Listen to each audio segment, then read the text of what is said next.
You're listening to KEXP at 90.3 FM in Seattle, streaming worldwide at kexp.org.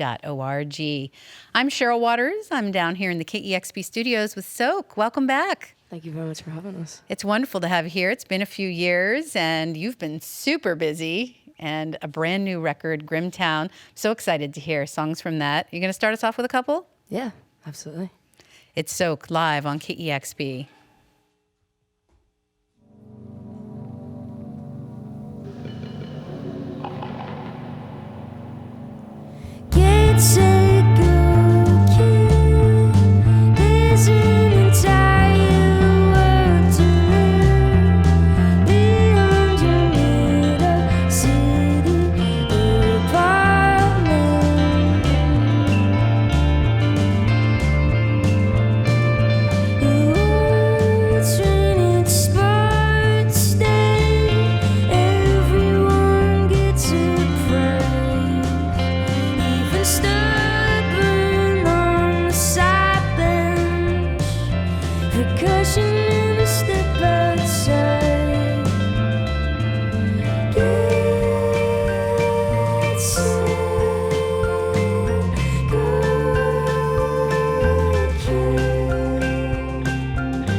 You're listening to Soak live on KEXP. Songs from the new album Grimtown. Soak is playing at Barbosa tonight here in Seattle. So happy to have you here on KEXP. Thank you very much.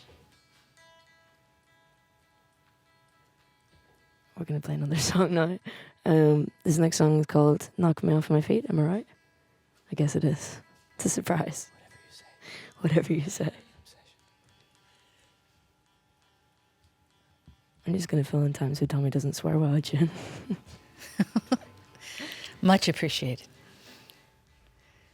It's very difficult for him. We'll get there. Okay, here we go.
That is so fun. Soak is live here on KEXP. That song, Knock Me Off My Feet, from the new album, Grimtown.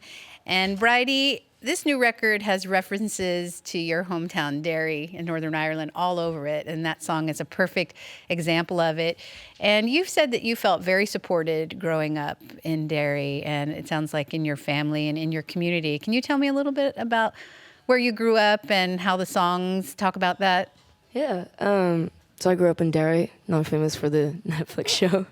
Yeah, I think Irish people have always been very supportive, and the music scene in Ireland is like just continuously like putting out stuff. It's just a constant thing in Ireland, and I think everyone wants to see each other do well, so everybody helps where they can, and you know, Irish bands support Irish bands, and we bring them on tour and we travel with them, and it's really cool. And I think when I was growing up, definitely my first foot into music was other people believing in me and giving me those support slots and things like that.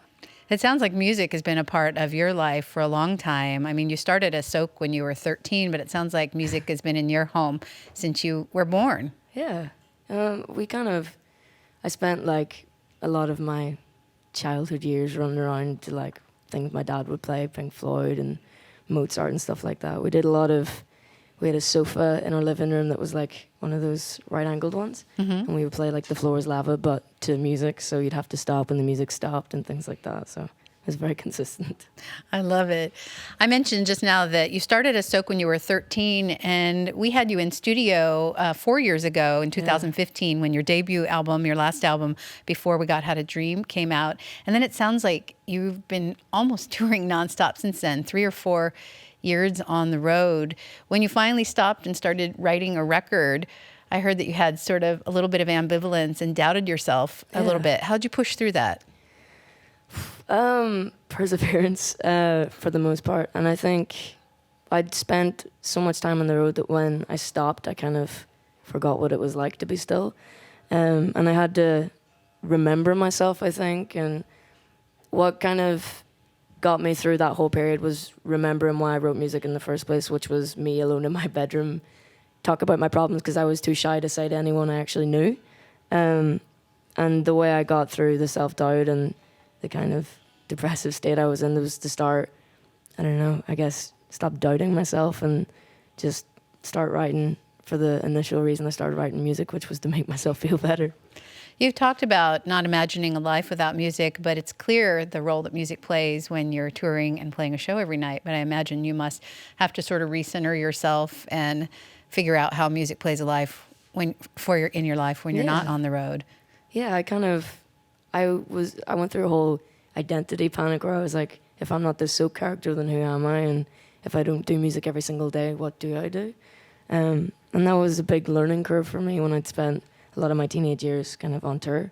Very luckily so, and no regrets, but it was definitely a big adjustment to go back home to cows and fields. Yeah, well, not without giving up too much of your privacy. What are some of the things you do when you're not on the road? What gives you enjoyment outside of music? I like to run and listen to music and podcasts.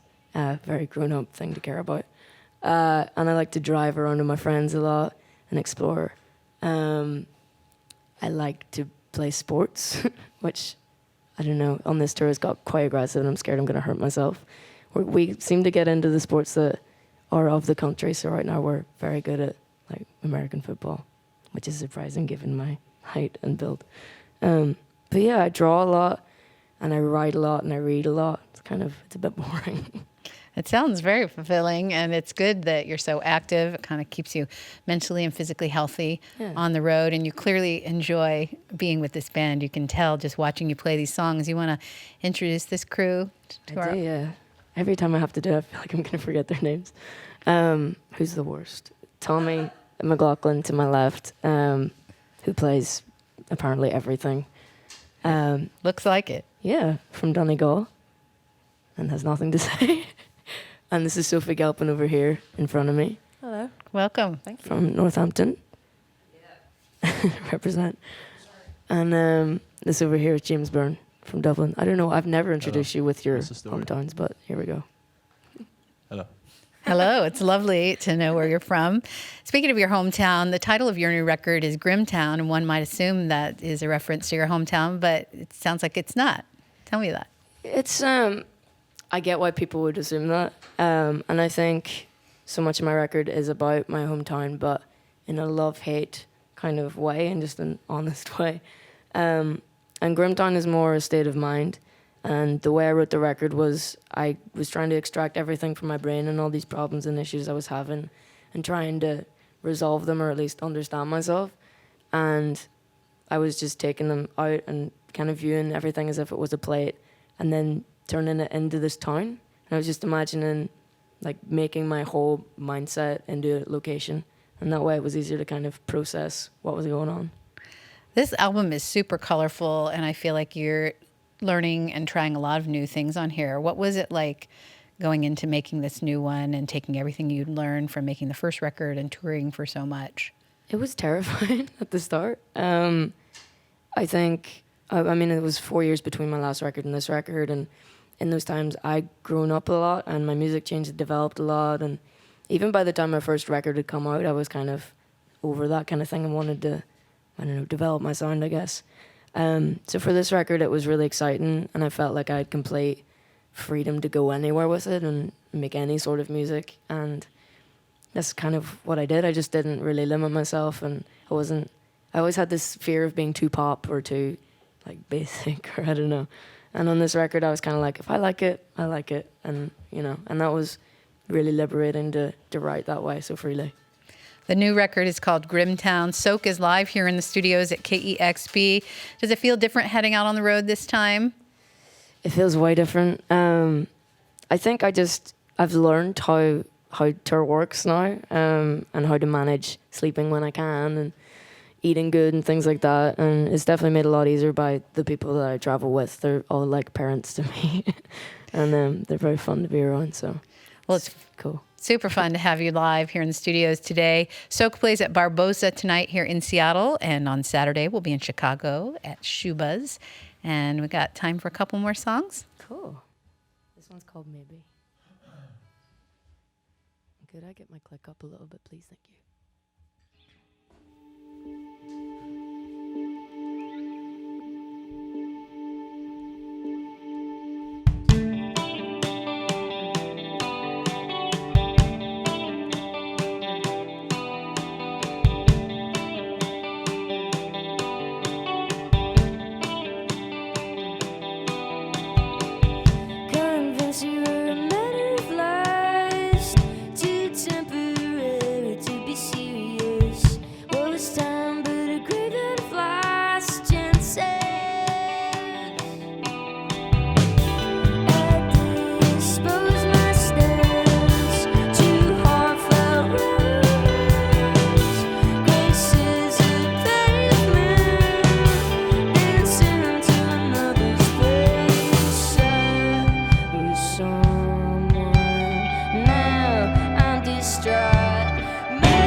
That sounds great.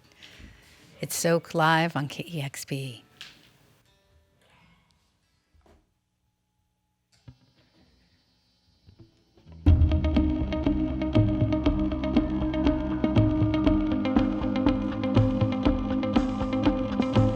I haven't seen you for months. I've been waiting upon a call.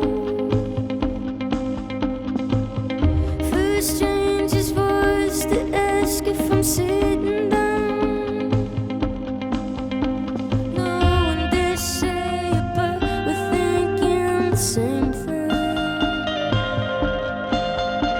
No one dare say it, but we're thinking the same thing.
Catastrophe, no unexpected emergency.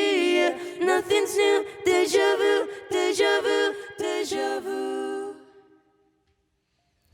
That sounds so great. It's Soak live here on KEXP. The new album, Grimtown, is fantastic. Thank you very much. Sounds like you should follow your instincts on all those future records and come back with them. Please have us back. It's so cool in here. It's so great to have you here.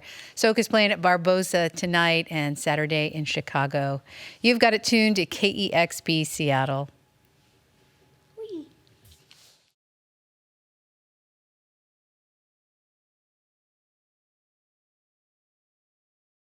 Discover new music at listener-powered KEXP.org.